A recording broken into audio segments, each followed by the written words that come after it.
So hi everyone, welcome back to my channel. ये हमारा second video होने वाला है फ्लटर फ्लो विद फायरबेस का, और इस वीडियो में हम बात करेंगे फायरस्टोर डेटाबेस के बारे में।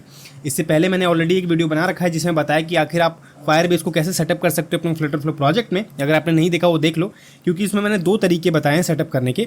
एक तरीका है कि फायरबेस का प्रोजेक्ट आप पहले ही बना लो और उसकी आईडी अपने एग्जिस्टिंग फ्लटर फ्लो प्रोजेक्ट में ऐड करके उसको सेटअप कर लो। दूसरा तरीका ये भी बताया है कि जब आप फ्लटर फ्लो में प्रोजेक्ट क्रिएट कर रहे हो उसी टाइम पे एक फायरबेस का भी प्रोजेक्ट क्रिएट करके उसमें सेटअप कर लो। दोनों तरीके बहुत ही अच्छे से समझाए हैं और वो हमारा फर्स्ट वीडियो भी था। तो अगर आप इस सीरीज को फॉलो कर रहे हो तो मेक श्योर करो कि आप फर्स्ट वीडियो देख लेना, उसके बाद ही इस वीडियो को देखना। और इस वीडियो में हम कवर करने वाले हैं फायरस्टोर डेटाबेस के बारे में। बहुत लोग कहेंगे कि भाई पहले ऑथेंटिकेशन पढ़ाओ उसके बाद फायरस्टोर डेटाबेस पढ़ाना। तो देखो यार, वंस आप फायरस्टोर डेटाबेस को अच्छे से समझ जाओगे तो उसके बाद आपको ऑथेंटिकेशन समझने में कोई भी प्रॉब्लम नहीं होगी, क्योंकि ऑथेंटिकेशन पढ़ाते टाइम आप बहुत सारी चीज़ें क्रिएट कर रहे होगे, जैसे यूजर्स कलेक्शन हो गया, फील्ड्स हो गया, डेटाबेसेस हो गया, सॉरी डेटाबेसेस नहीं, डॉक्यूमेंट्स हो गए। तो कलेक्शंस, फील्ड्स, डॉक्यूमेंट को समझने के लिए आपको फायरस्टोर डेटाबेस समझना ज़रूरी है। इसलिए मैंने इस टॉपिक को पहले कवर करने की कोशिश करी है जिसमें आप अच्छे से समझ पाओगे। तो बिना किसी देरी के स्टार्ट करते हैं।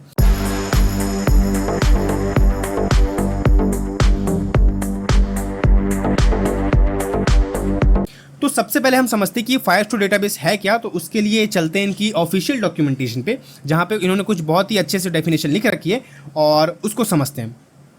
तो देखो, ये इनकी डॉक्यूमेंटेशन है फायरस्टोर डेटाबेस क्लाउड फायरस्टोर। अब ये यहाँ पे कहते हैं कि Firestore database is a product from Google's Firebase. It's a flexible, scalable, no SQL cloud based database. It allows you to store your app data and uses real time listeners to keep the data in sync. तो देखो यार, simple language में अगर हम समझें तो Firestore database एक तरीके से गूगल का प्रोडक्ट है, मतलब फायरबेस का ही एक फीचर है। इसमें हम क्या करते हैं, अपने ऐप के डेटा को स्टोर करते हैं। As simple as that. आपके ऐप के जितने भी डेटा हैं, जैसे सपोज करो आपने एक सोशल मीडिया ऐप क्रिएट कर रखी है जिसमें आपको स्टोर करवाने पोस्ट, कमेंट, लाइक्स, व्यूज़ और भी बहुत सारी चीज़ें, जो भी एक सोशल मीडिया ऐप में जो डेटा होता है, उन सभी डेटा को अगर आपको स्टोर कराना है कहीं और आप यूज़ कर रहे हो बैकएंड में फायरबेस, तो आपको यूज़ में लेना होगा फायरस्टोर डेटाबेस। तो Firestore database is a product from Google's Firebase.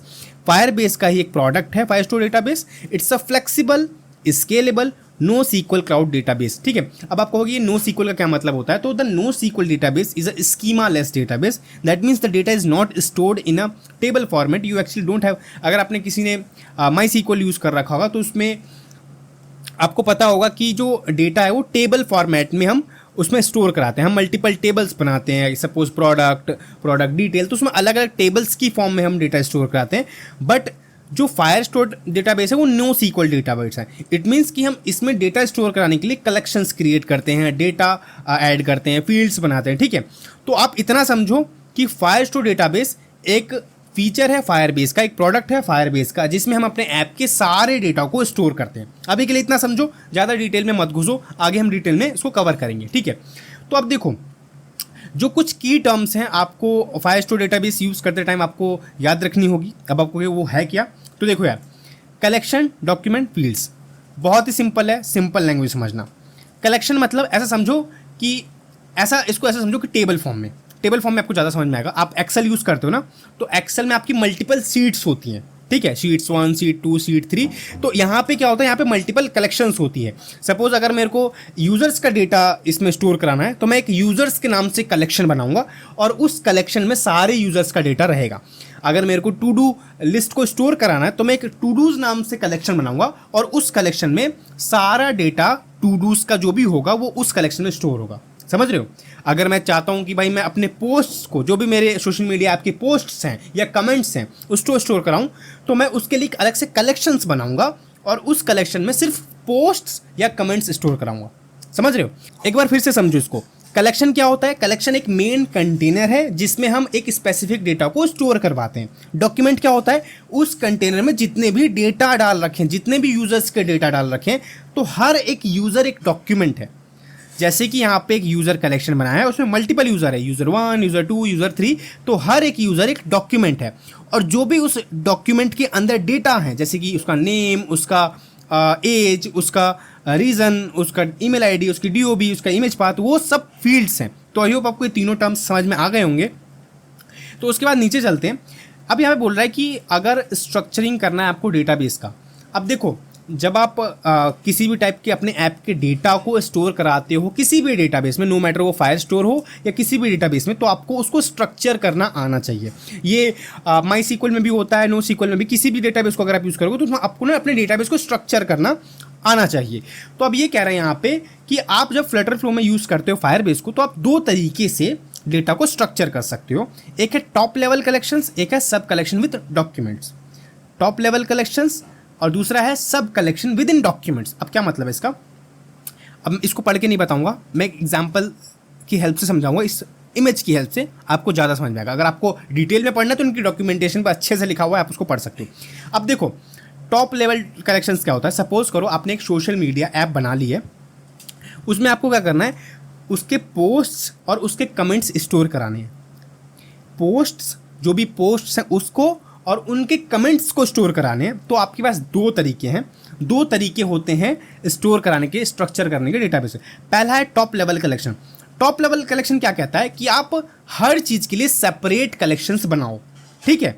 जैसे कि आप एक कलेक्शन बनाओ जिसमें आप सारे पोस्ट, जितने भी पोस्ट्स हैं उसको स्टोर करा दो, और दूसरा एक कलेक्शन बनाओ जिसमें कमेंट्स स्टोर करा दो, ठीक है।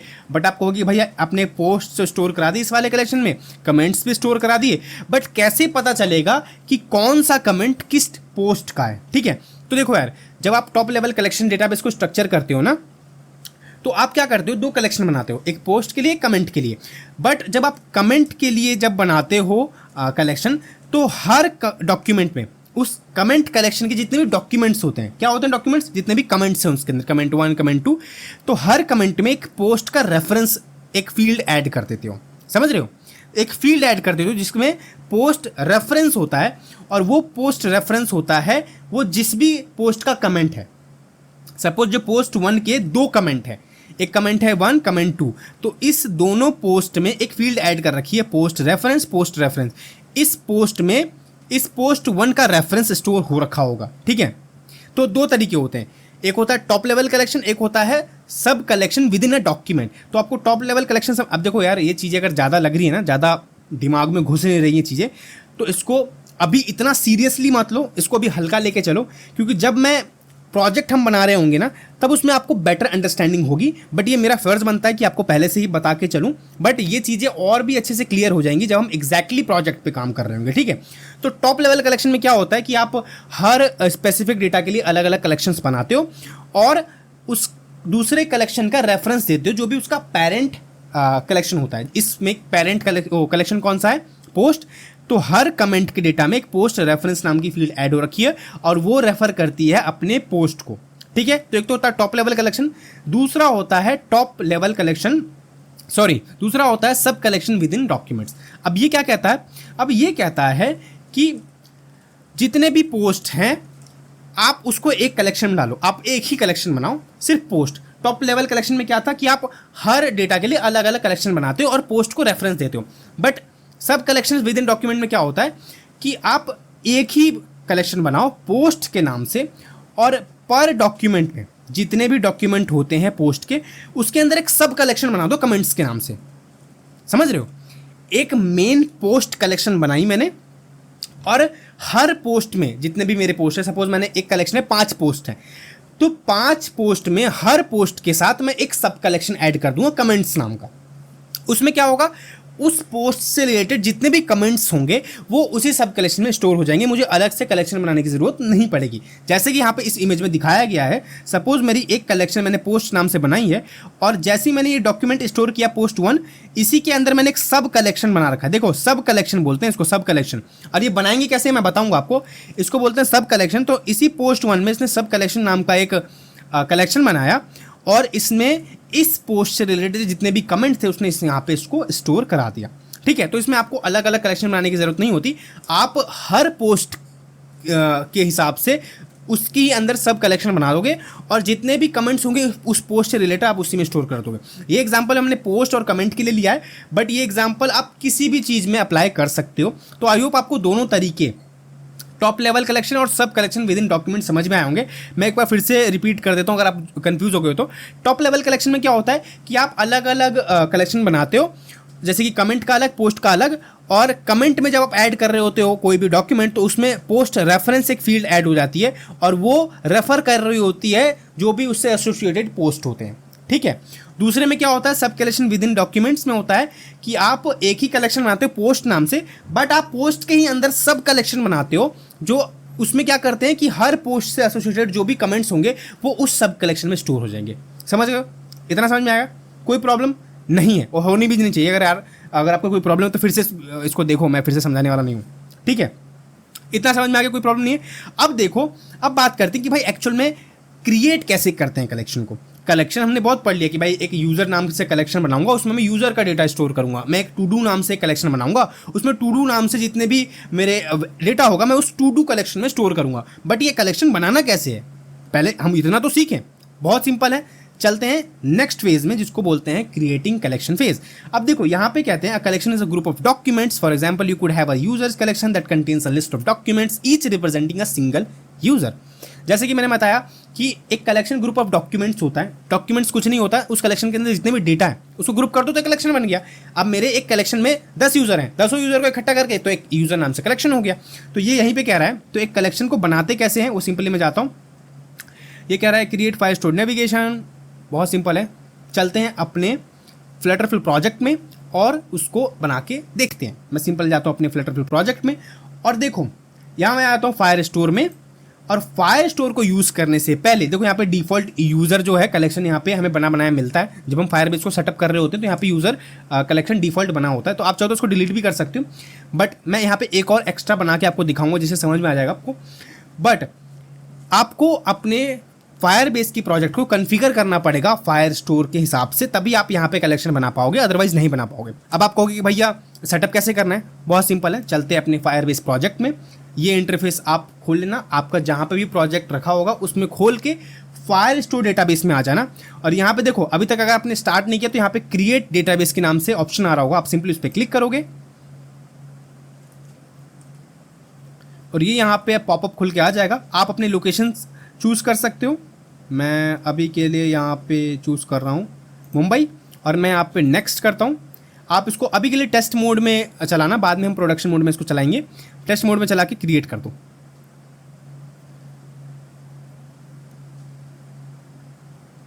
जैसे ही आप क्रिएट बटन पे क्लिक करोगे ना तो थोड़ा सा टाइम लेगा और ये एक्टिवेट हो जाएगा। अब देखो ये एक्टिवेट हो चुका है, it means fire store database हमारे प्रोजेक्ट में स्टार्ट हो चुका है। अब हम चलते हैं अपने फ्लटरफ्लो प्रोजेक्ट में और सिंपली जाते हैं प्लस पे क्लिक करेंगे क्योंकि मेरे को एक कलेक्शन बनाना है। तो मैं यहाँ पे सिंपली लिखूंगा टू डू। मैंने अपने कलेक्शन का नाम रखा है टू डू और मैं यहाँ पे करता हूँ क्रिएट। अब इस टू डू में मेरे को फील्ड्स डिफाइन करने पड़ेंगे। फील्ड्स तो डिफाइन करने पड़ेंगे ना कि आप इस कलेक्शन में कैसा डेटा चाहते हो। अगर मैं यूज़र वाले कलेक्शन में अगर डेटा को स्टोर करना चाहता हूँ तो उसमें मेरे को डिफाइन करना पड़ेगा ना। जैसे मैं यूज़र वाले कलेक्शन पे क्लिक करता हूँ तो यहाँ पे देखो डिफाइंड है fields, email, display name, photo URL, UUID, create time, phone number. तो ये फील्ड्स डिफाइन करने पड़ेंगी। तो अगर मैंने टू डू कलेक्शन यहाँ पे क्रिएट किया है तो मेरे को उसके फील्ड्स भी डिफाइन करने पड़ेंगे। तो मैं सिंपली यहाँ पे करता हूँ। देखो यहाँ पे बने बने टेम्पलेट भी हैं। आपको अगर मैं टू डू टास्क के क्लिक करूँगा ना तो यहाँ पे प्री बिल्ट आपको वो भी मिल जाएंगे, फील्ड्स बने बनाए मिल जाएंगे। बट मैं यहाँ पे कंट्रोल जेड करता हूँ। अगर आपको खुद से मैनुअली डिफाइन करना है तो आप सिंपली स्टार्ट फ्रॉम स्क्रैच पे क्लिक करो और यहाँ पे मैं लिख देता हूँ टाइटल, मतलब मेरे जो टू डू का टाइटल होगा। यहाँ पे आप डेटा टाइप डिफाइन कर दो, वो इंटीजर हो सकता है, डबल हो सकता है, स्ट्रिंग हो सकता है, बूलियन, वट आप जो भी यहाँ पे देना चाहते हो आप दे सकते हो। मैं सिंपली स्ट्रिंग चूज़ कर रहा हूँ। मैं यहाँ पे करता हूँ चेक। एक हमारा फील्ड क्रिएट हो चुका है। मैं एक और क्रिएट करना चाहता हूँ। मैं सिंपली इस पर क्लिक करूँगा और यहाँ पे मैं करूँगा डिस्क्रिप्शन और यहाँ पे मैं चूज़ कर दूँगा स्ट्रिंग और मैं यहाँ पे करता हूँ चेक। कॉन्ग्रेचुलेशन, आपने अपना कलेक्शन ईजिली बना लिया है। समझ रहे हो, हमने कलेक्शन बना लिया है जिसमें हमने फील्ड्स भी डिफाइन कर दिए, टाइटल और डिस्क्रिप्शन। अब देखो एक और बनाते हैं। मैं सिंपली यहाँ पे करता हूँ क्लिक और यहाँ पे क्लिक करता हूँ मैं पोस्ट। अपने कलेक्शन का नाम दूंगा पोस्ट और सिंपली मैं करता हूँ क्रिएट। ठीक है, अब मैं यहाँ पे फील्ड्स और डिफाइन करूँगा। स्टार्ट फ्रॉम स्क्रैच, यहाँ पे लिख दूंगा पोस्ट टाइटल, पोस्ट इमेज, यहाँ पे मैं इमेज पाथ दूंगा और चेक करूँगा। अभी के लिए 2 फील्ड रखते हैं, बट आपने कलेक्शन बनाना सीख लिया है। ठीक है, कोई भी प्रॉब्लम नहीं है। तो आई होप आपको समझ में आया होगा कि कलेक्शन होता क्या है, फायरस्टो डेटाबेस क्या है, हम क्यों यूज़ कर रहे हैं अपने एप्लीकेशन में। अभी के लिए मैं इसमें कुछ नहीं बताने वाला कि भाई ऐड कैसे करना है, रिट्रीव कैसे करना है, रीड कैसे करना है, राइट कैसे करना है, डिलीट कैसे करना है, क्योंकि अगर मैं वो सारी चीज़ें अभी बता दूंगा तो ये वीडियो थोड़ा सा कॉम्प्लिकेटेड हो जाएगा। बट आप मेक श्योर करो कि आप इन कॉन्सेप्ट्स को, जो भी कलेक्शन डॉक्यूमेंट फील्ड्स मैंने पढ़ाया है, उसको अच्छे से रिपीट करो, क्योंकि इससे अगली वीडियो में हम देखेंगे कि भाई इसमें डेटा को ऐड कैसे करना है, राइट कैसे करना है, डिलीट कैसे करना है और अपडेट कैसे करना है। ठीक है, इन सभी चीज़ों के बारे में हम पढ़ेंगे और ये भी देखेंगे कि अगर आप चाहते हो कि आप यहीं से कंटेंट को मैनेज कर पाओ, मैनेज कंटेंट में जाके आप मैनुअली भी डेटा इसमें एंटर कर पाओगे। ठीक है, तो आई होप आपको ये वीडियो पसंद आया होगा। अगर इस वीडियो में कुछ भी सीखने को मिला होगा तो प्लीज़ यार इस वीडियो को लाइक कर देना, और जिन लोगों ने चैनल को सब्सक्राइब नहीं किया है वो प्लीज़ यार सब्सक्राइब कर लो, जिससे आने वाले इस सीरीज़ की सारी वीडियोज़ की नोटिफिकेशन आप तक पहुंच जाए। तो आज के लिए इतना ही, थैंक्स फॉर वॉचिंग।